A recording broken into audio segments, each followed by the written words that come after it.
আমি সোহাগ। আমি সৌদি প্রবাসী। আমি সৌদি থাকাকালীন সময় দীর্ঘদিন ধরে মাথা চুল পড়া নিয়ে অনেক টেনশনে ছিলাম।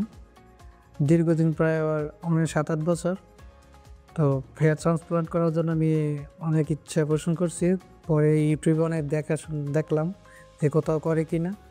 তো এই নিউ রুটস হেয়ার ক্লিনিকটা আমার নজরে পড়লো। পরে সবগুলো ভিডিও দেখলাম এবং রিভিউগুলো দেখলাম। তো আমার কাছে অনেক ভালো লাগলো। তাই আমি এখন দেশে আসছি, এসে ওনাদের সাথে যোগাযোগ করছি। করার পর ওনারা বলছে যে সার্জারি করলে ভালো একটা রেজাল্ট পাবো। তাই ইনশাল্লাহ আমি সার্জারি করলাম এবং গতকাল সার্জারি হয়েছে আমার। এখন আমি ভালো আছি, আশা করি ভালো একটা রেজাল্ট পাবো ইনশাল্লাহ।